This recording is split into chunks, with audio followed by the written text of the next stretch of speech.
Mais comment comprendre ce scandale? Les panélistes d'Afrique Média sont revenus ce jour sur cette actualité pour l'analyser. Suivons maintenant le décryptage de ce grossier scandale par les panélistes d'Afrique Média. Suivons. Voilà, un sujet dont les médias ivoiriens ne parlent pas. Est-ce à dessein ou plutôt c'est juste un oubli ou plutôt une orientation de la ligne éditoriale? Là également, vous nous en direz tout à l'heure. Et bien sûr, le patriarche, le doyen Bilo Aïssi qui est avec nous en direct de Yaoundé. Bonsoir Bilo Aïssi.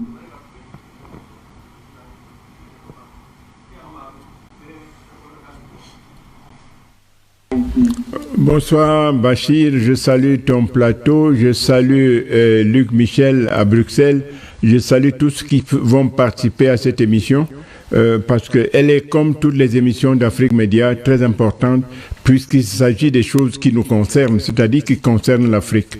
Bonsoir. Voilà, et merci à tous, messieurs. Un grand salut une fois de plus à tous nos téléspectateurs. Le sujet, c'est bien sûr, nous l'avons intitulé France Scandale. La DGSE accuse Alassane Ouattara de blanchiment d'argent et transfert illicite de fonds. Luc Michel, je voudrais commencer par vous. Vous avez mené quelques investigations d'ailleurs sur ce dossier. Qu'en est-il exactement?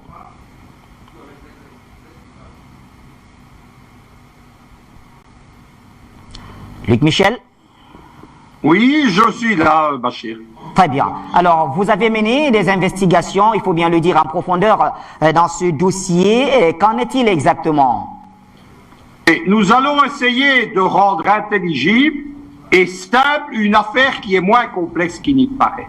Vous savez que depuis des semaines, j'insiste sur l'isolement international de Ouattara. Cet isolement, il a visiblement rejoint Macron et l'Élysée. Macron subit des pressions des Américains, il subit des pressions de l'Union européenne. En particulier, vous savez que le Parlement européen, le mois passé, a émis une motion demandant le retour de Gbagbo, Blé Goudé, Guillaume Soro au pays. Et donc, Macron, visiblement, a lâché Ouattara. Il faut savoir ce qu'est la DGSE. La DGSE, ce sont les services secrets extérieurs français, ce qu'on appelait jadis le SDEC, c'est-à-dire le pilier de Foccart et de la France-Afrique. C'est le domaine réservé du président, que ce soit De Gaulle, que ce soit Pompidou, que ce soit Giscard d'Estaing, Mitterrand, Chirac, Sarkozy, Hollande, c'est le domaine du président. Le SDEC a même une section homicide, c'est-à-dire qui fait des meurtres ordonnés sur la seule volonté du président français. À partir du moment où le SDEC, devenu DGSE, décide de s'en prendre à Ouattara de cette façon, après une visite de Ouattara à l'Élysée, il est bien clair que cela révèle une volonté. La deuxième chose qu'il faut savoir, c'est que les enquêtes sur Ouattara, il ne faut pas se perdre dans la cascade de sociétés, de détournement, etc. Nos téléspectateurs, pour faire simple, ils doivent comprendre, il y a un mécanisme de corruption et de pillage des finances publiques ivoiriennes qui a été mis au point avec l'entourage du roi du Maroc et sa famille. Il faut savoir que le roi du Maroc, il est dedans celui qui permet à Ouattara et à son clan de détourner des milliards d'euros, je précise bien, pas de francs CFA, et de les lessiver dans un système de blanchiment de l'argent. On retrouve notamment les paradis fiscaux, Panama, etc. Ça, c'est la première chose qu'il faut comprendre. Tout le reste, c'est du détail. Mais dans cette affaire, c'est comme dans la tragédie grecque, il y a l'unité de temps et de lieu.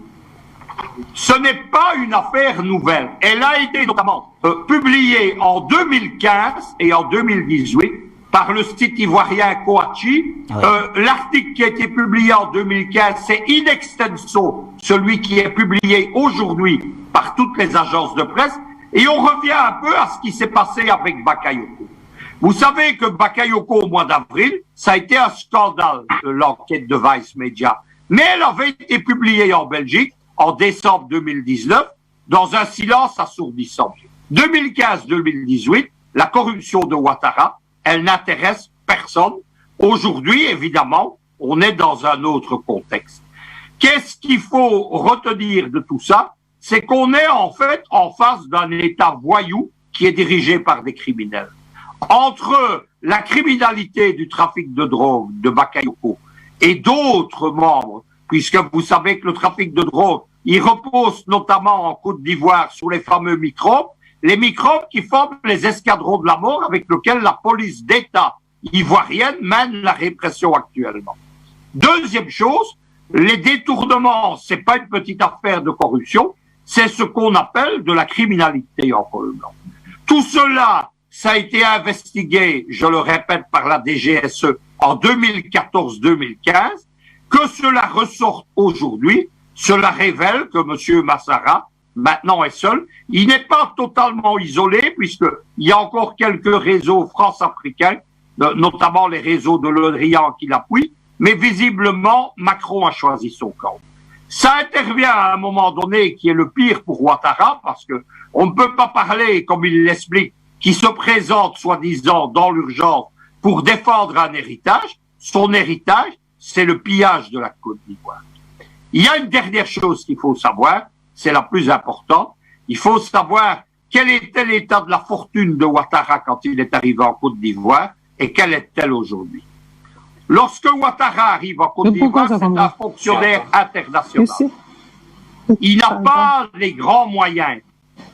Il commence par rencontrer celle qui va devenir sa femme, c'est Dominique Ouattara. Dominique Ouattara, elle arrive en Côte d'Ivoire, elle est l'épouse d'un coopérant français, c'est des gens sans argent, sans fortune. Elle commence par rentrer dans l'entourage d'Houphouët-Boigny et c'est elle qui liquide le patrimoine immobilier de l'État ivoirien dont le clan Ouattara s'empare. Il y a notamment des ventes pour des euros symboliques, etc. C'est le début de la fortune de ces gens. Apparemment, se constitue, et c'est au cœur de la France-Afrique, il y a un réseau qui est mafieux entre le roi du Maroc, entre Ouattara et entre les réseaux de la Macronie. Rappelez-vous, nous en avons souvent débattu, c'est les gens qui voulaient s'emparer de l'écho pour en faire le nouveau France CFA. Ils se connaissent très bien. Tout ce que nous débattons depuis des mois, c'est lié dans cette affaire-ci. Ouattara met au point un mécanisme donc de corruption avec le roi du Maroc. Il y a des détournements d'aide accordés à la Côte d'Ivoire, il y a de l'aide au développement, il y a des restitutions d'argent européen, on est en milliards d'euros. Tout ça est permis parce qu'il y a un système mafieux, je le répète, qui fonctionne avec les paradis fiscaux où la mafia blandit son argent, le Panama, etc. Et dernière chose qu'il faut comprendre dans tout cela, c'est que, encore actuellement, l'avion présidentiel se rend quasiment toutes les semaines à Paris. C'est un avion diplomatique, il n'y a pas de contrôle. Les valises d'argent, les détournements se font. Il y a un flot d'argent qui passe par Paris et qui va vers le Maroc. Tout cela, ça révèle évidemment un système qui est indéfendable. Lorsque vous voyez l'affaire, parce qu'on revient, on est un peu dans un melting pot de ce que nous débattons ici. Quand vous voyez les affaires des Malaki, on en parlait encore à propos du vice-président de Guinée équatoriale. On l'embête parce qu'il s'achète un hôtel de mer pour y établir l'ambassade de son pays. Il l'achète légalement devant notaire. Il paye le fisc français. Il paye les droits de transaction et tout. Et on le poursuit et on essaye de lui voler cet immeuble.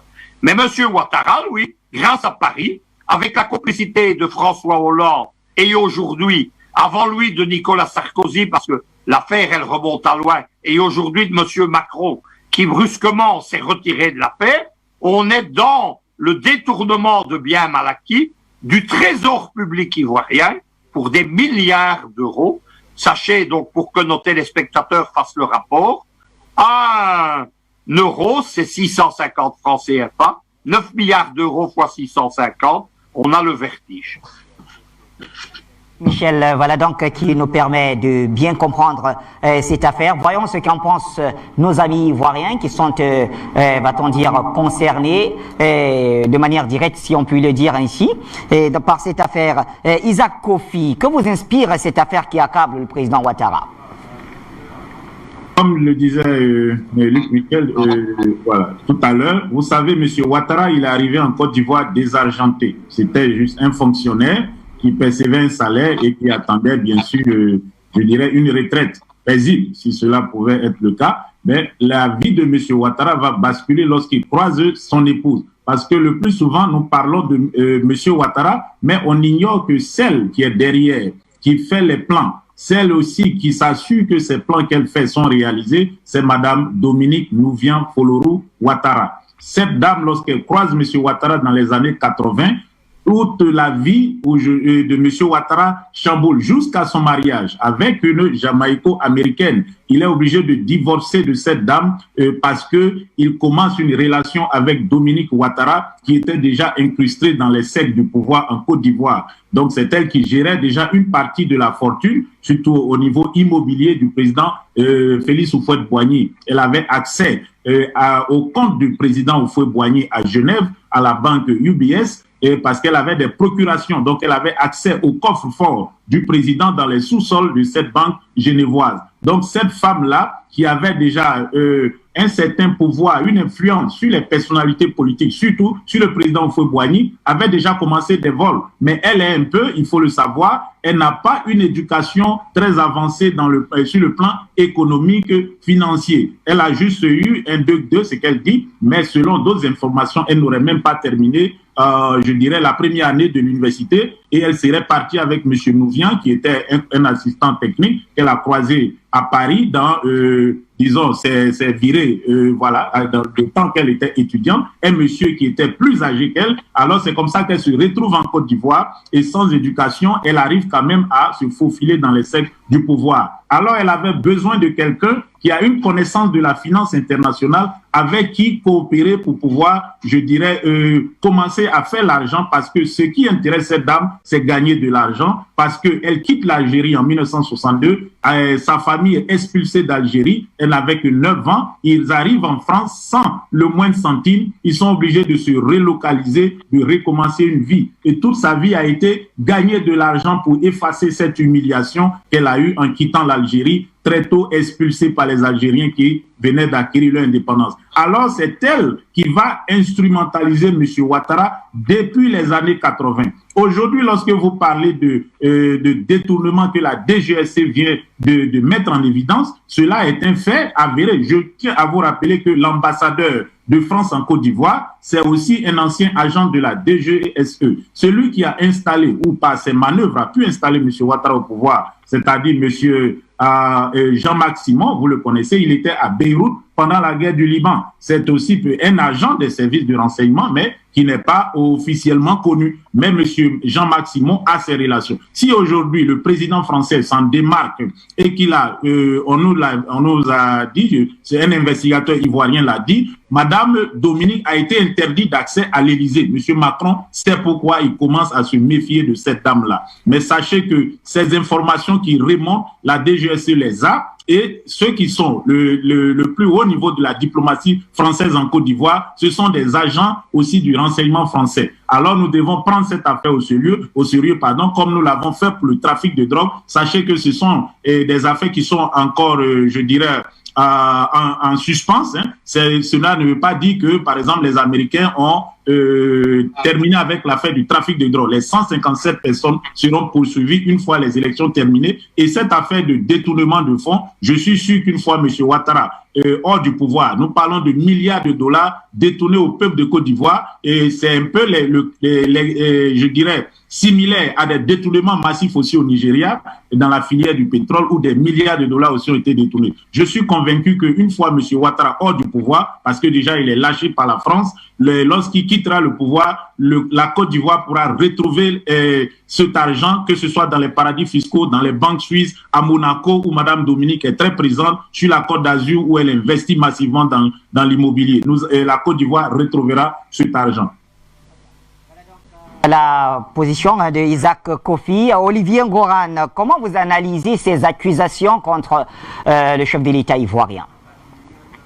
Je pense très sincèrement que ce sont des accusations fondées. Vous savez que M. Alassane Ouattara, depuis qu'il est arrivé au pouvoir et bien avant, quand il a été nommé président du conseil interministériel par le président Félix Houphouët-Boigny, vous avez remarqué sa première activité, c'était liquider les sociétés d'État ivoiriennes qu'il a vendues et rachetées.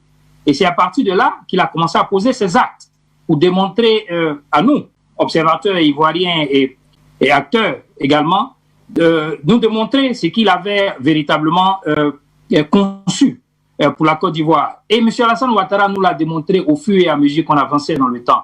C'est un individu qui, je suis pratiquement désolé d'utiliser ce terme, qui n'a pas l'amour pour la Côte d'Ivoire. Vous imaginez que ce monsieur, nous avons atteint le programme PPTE, et vous imaginez cette dénonciation de la DGSE, elle nous dit que c'est plus de 188 milliards de francs CFA qui ont été détournés par Alassane Ouattara pour le compte de son beau-fils. Vous imaginez ce que cela représente? Et ça, c'est seulement un petit élément dans ce qu'il a fait en Côte d'Ivoire et ce qu'il continue de faire. Et donc, c'est véritablement désolant pour quelqu'un qui est chef d'État. C'est quelqu'un que nous n'avions pas connu par le passé. C'est pour cela que les Ivoiriens ont permis à Alassane Ouattara d'être là. Je le dis aujourd'hui de façon ferme et claire. Aujourd'hui, les Ivoiriens savent quel genre d'homme M. Alassane Ouattara est. Ils savent que ce monsieur a non seulement détourné l'argent du programme PPTE, mais en plus, tout cet argent qu'il a emprunté sur les marchés internationaux, tout cet argent que nous avons emprunté, je parle de la Côte d'Ivoire, au niveau des institutions de Bretton Woods, qu'est-ce que cet argent est devenu? Parce que vous savez que dans l'annexe 4 du programme PPTE, il y a des obligations. Et donc, quand le programme a atteint son objectif, il y a des obligations, la réalisation de certains hôpitaux, la réalisation de certaines routes. Cet argent que vous recevez, ou du moins ce que vous conservez, cet argent doit servir à la réalisation de ces choses-là. Et donc, il arrive à détourner une partie de cet argent. Qu'ils nous disent à nous, Ivoiriens, aujourd'hui, à quoi a servi toutes ces dettes. Vous savez qu'aujourd'hui, la Côte d'Ivoire est le pays à plus de 3 000 milliards de dettes.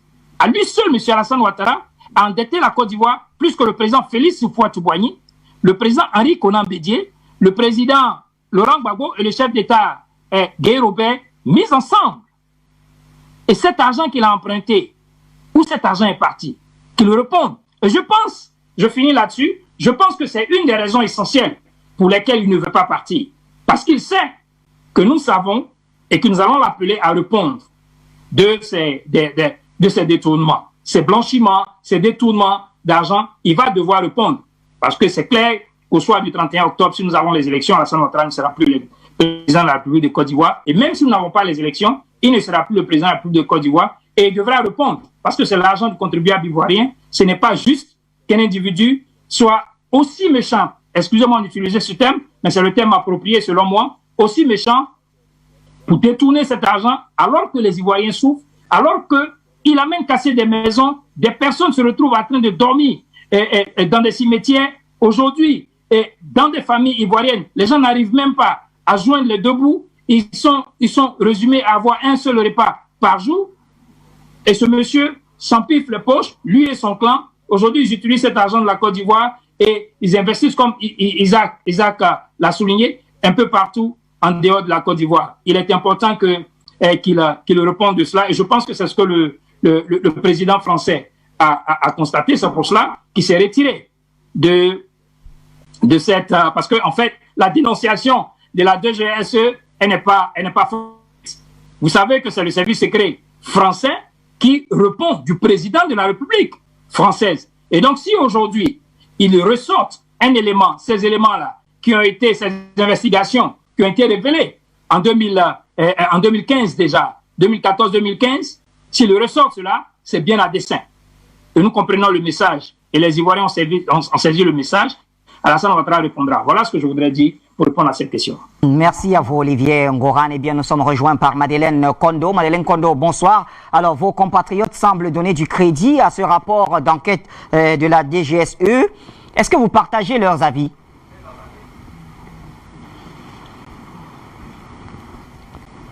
Alors, Madeleine Kondo, veuillez activer votre micro, s'il vous plaît. On n'a pas votre retour audio.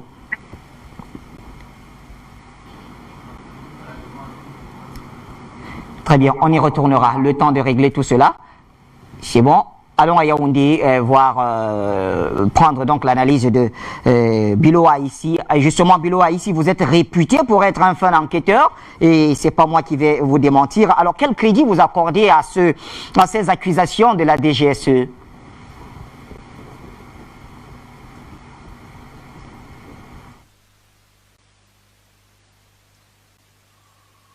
Bachir, ce qui semble certain, c'est que le président ivoirien actuel, Alassane Dramane Ouattara, a détourné de l'argent.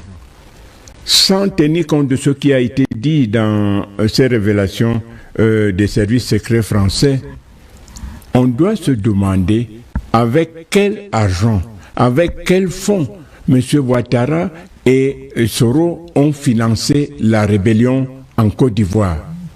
Vous savez, des mercenaires ont été recrutés. Ils ont été payés. Avec quel argent? Donc, c'est pour moi un indice qui montre que ce qui est dit ici est avéré. Parce que 188 milliards de francs CFA, c'est pas rien. Et cet argent, au lieu de servir la Côte d'Ivoire, a desservi la Côte d'Ivoire en participant à l'assassinat des Ivoiriens. Donc, il y a quand même...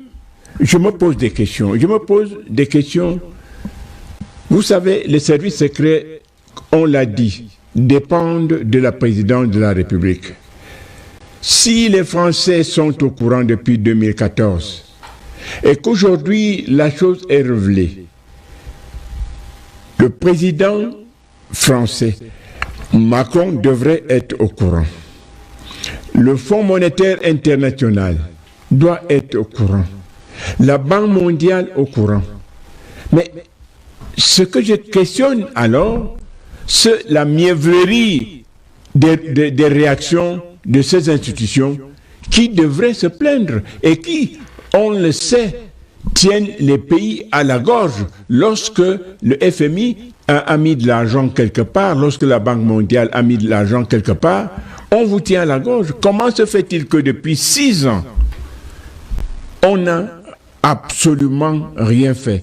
Je questionne cela, parce que 6 ans, c'est beaucoup.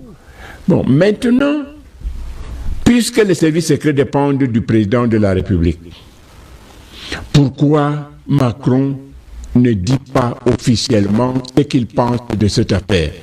Pourquoi ne poursuit-on pas Alassane Dramane Ouattara? Lorsqu'on accuse d'autres chefs d'État de bien mal acquis, lui, rien du tout. Alors qu'il y a des faits aussi graves et avérés puisqu'il s'agit de services secrets français. La sécurité extérieure, croyez-moi, a des fonctionnaires qui font leur boulot et qui rendent compte. Et ils rendent compte pour que des mesures soient prises.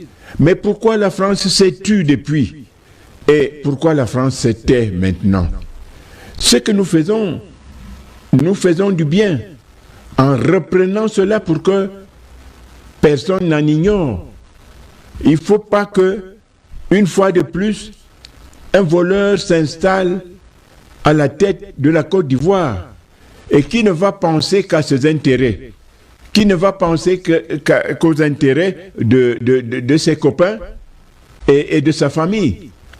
Donc, ce que je pense, c'est que ce ne sont pas des plaisantins qui sont des fonctionnaires de la DGSE. Non.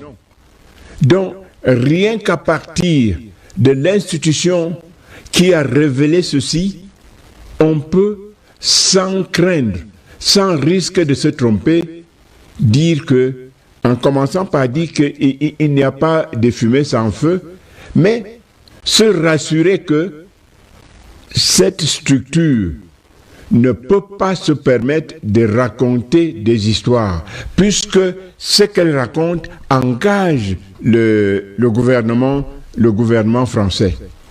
Donc pour moi, je pose simplement la question. Pourquoi les structures qui devraient porter plainte, qui devraient se plaindre, ne se plaignent pas? On le dit aujourd'hui, est-ce que c'est pour distraire simplement les Ivoiriens? en faisant croire que on s'occupe de M. Alassane Dramane Ouattara pour que le temps passe, que les élections passent et que ensuite on vous dise qu'on ne peut pas poursuivre un président de la République en fonction. Donc, il y a des questionnements très intéressants dans cette affaire. Pourquoi ça a duré si longtemps? Pourquoi le FMI ne réagit pas? Pourquoi la Banque mondiale ne réagit pas? Parce qu'il s'agit quand même de l'argent public. Et cet argent vient des institutions dont on sait qu'elles ne s'amusent pas avec les fonds. Alors, qu'est-ce qui fait qu'aujourd'hui, ce monsieur soit encore libre? On a pour si peu déporté le président Gbagbo. Mais lui, il est là. Est-ce parce que ça concerne aussi le roi du Maroc, qui est forcément dans la même loge que Ouattara? Non, je dis, Bachir, les Africains devraient, pour que l'Afrique avance, lorsqu'il y a une situation comme celle-ci, se mettre ensemble pour dire non. Mais nous n'avons malheureusement pas ce qu'il faut pour arrêter la marche en avant des brigands et des voleurs. Mais nous devons quand même démontrer que nous ne sommes pas contents et nous devons faire ce que nous pouvons faire, c'est-à-dire protester, marcher et refuser par exemple de réélire un voleur à la tête de la Côte d'Ivoire. L'Afrique vaut mieux que cela. L'Afrique doit aller de l'avant et elle ne peut pas aller de l'avant lorsque les dirigeants sont des voleurs. Et la preuve est faite aujourd'hui, c'est pas Bilo Aïssi qui le dit, la preuve est faite aujourd'hui que celui de Côte d'Ivoire est un voleur, puisque c'est un service officiel français, et un service sérieux, qui l'affirme. Alors, à partir de ce moment, Bachir, je demande au FMI, à la Banque mondiale et à la France de faire quelque chose avant ces élections qui risquent de mettre encore le feu en Côte d'Ivoire. Le mot n'est pas très fort que de dire que de le traiter de voleur. Dominique Yamtimba, je voudrais me retourner vers vous. Alors, cette affaire, comme l'ont rappelé d'ailleurs vos prédécesseurs sur le plateau, elle date quand même, elle a été publiée en 2014 et 2015. Elle revient aujourd'hui avec mot pour mot le rapport d'enquête de la DGSE. Mais alors, que faut-il comprendre par là? Deux ou trois choses. La première chose, c'est que nos États africains sont très mal organisés, ont une architecture archaïque. Mais vous ne pouvez pas... Le président de la République n'est pas le propriétaire du pays. Vous ne pouvez pas avoir un État dans lequel le président décide tout seul de virer n'importe quelle somme. Mais ça, c'est typique des États francophones d'Afrique. Ce n'est pas seulement la Côte d'Ivoire. Il ne s'agit pas seulement de la Côte d'Ivoire. Il s'agit de la plupart, ou sinon de tous les États de la partie francophone de l'Afrique. Oui. Tout ce qui est UEMOA, CEMAC, etc. Où les chefs d'État décident de virer, gèrent l'argent public comme ils veulent, sans autorisation de leur Parlement. Mais la fortune publique devrait être l'une des choses qui devraient être les plus contrôlées, les plus suivies, les plus auditées par les parlements africains. Et c'est pas fait. Et les chefs d'État virent l'argent. D'ailleurs, la plupart du temps, les parlements ne sont même pas au courant. C'est le cas, là, on vient de se rendre compte que certainement le Parlement ivoirien n'était pas tout à fait au courant, ou peut-être quelques hauts responsables, mais sans plus. Et alors que dans un État normal, même si la diplomatie, il y a d'abord la gestion de la fortune publique, mais ensuite il y a les relations internationales, les relations extérieures. Certes, dans le cadre de l'exécutif, c'est le domaine réservé de tous les chefs d'État, mais il reste quand même que tout ce que le chef de l'État fait est sous le contrôle du législatif. Et pire encore, sous l'évaluation du judiciaire. Et en principe. Ça devrait être l'organisation. Bon, mais on a souvent le sentiment que malheureusement, il y a des accords. Là, on nous parle des fonds PPTE. Mais vous ne pouvez pas gérer les fonds PPTE du pays sans contrôle, sans les autorisations du Parlement qu'il faut. Parce que vous engagez l'État et vous n'êtes pas le chef de l'État n'est pas l'État. Au fond, le vrai pouvoir, c'est au Parlement. Parce que c'est eux qui, finalement, sont à l'origine, ou disons, font adopter les lois. Le président peut avoir un projet de loi qui peut être rejeté par le Parlement. Par le Parlement. Donc, le Parlement est le cœur réel du pouvoir. Et le problème, souvent, chez nous, c'est que comme on est dans des régimes présidentialistes, l'hyper-présidentialisme fait que le président décide de tout sans consulter au mieux que son entourage proche, ses collaborateurs proches, et donc il peut détourner facilement de l'argent, comme on vient de le voir là dans le cas de la Côte d'Ivoire. Je crois que c'est une interpellation pour les Ivoiriens, pour qu'ils aient un État moderne, mais c'est une interpellation pour tous les habitants des pays d'Afrique francophone, pour leur dire attention. Là, on est en train de parler de la Côte d'Ivoire, mais faites attention, vos États sont organisés exactement de la même façon. Vos chefs d'État décident de virer l'argent public où ils veulent, quand ils le veulent, comme ils veulent, quels que soient les montants qu'ils veulent. Et là, quand même, on parle tout d'abord de plus de 188 milliards de francs CFA. Qui se retrouvent dans un compte privé. Et c'est d'ailleurs des remboursements du Maroc vers la Côte d'Ivoire dans le cadre des CPPTE. Alors, finalement, est-ce que la complicité dont le rapport fait, la complicité du royaume chérifiant ne serait pas aussi établie? Non, c'est pas ne serait, la complicité est établie, puisque ça ne se serait pas fait sans la complicité du Maroc, et il s'agit quand même de rappeler le lien privilégié qu'il y a entre le roi du Maroc en personne et M. Ouattara et le royaume du Maroc en général actuellement, et la Côte d'Ivoire depuis l'arrivée de Ouattara au pouvoir. N'oubliez pas que le mari de Madame Bensouda, qui est procureur à la CPI et qui embête Laurent Gbagbo et Charles Blé Goudé depuis là, son mari est très proche du pouvoir en Côte d'Ivoire et gagne énormément de marchés en Côte d'Ivoire. Ce qui veut dire qu'il y a des liens qui sont au-delà des liens professionnels et qui sont des liens politiques et personnels entre eux. Et beaucoup de gens, d'ailleurs, pensent que quand vous prenez l'ONA, la SFI, vous voyez les relations avec Othman Benjeloun ou les participations croisées avec le roi du Maroc, vous comprenez que ce sont des gens qui dînent tous les soirs à la chandelle ensemble. Et donc, en réalité, le Maroc est forcément complice de tout ce qui se passe dans cette affaire-là. Et il faut savoir que d'ailleurs, vous vous souvenez que c'est la Côte d'Ivoire qui était l'un des soutiens forts de l'entrée du Maroc dans la CEDEAO.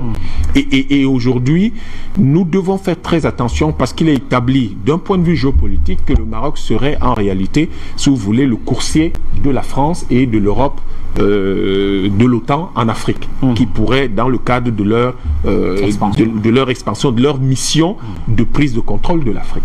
Donc vous avez cet aspect. Comment comprendre aussi, Dominique Yamtibachi Tojaré-vous, que quand même l'antenne marocaine de la DGSE a joué quand même un rôle très important dans ces enquêtes? Forcément, parce que en réalité, vous avez un certain nombre d'institutions dont les données sont recueillies par les centrales de renseignement du monde entier, Tracfin, etc., et puis tout ce qui est lié au monde bancaire. Et donc, nécessairement, quand il y a une émission de certaines activités ou de certains effets financiers à partir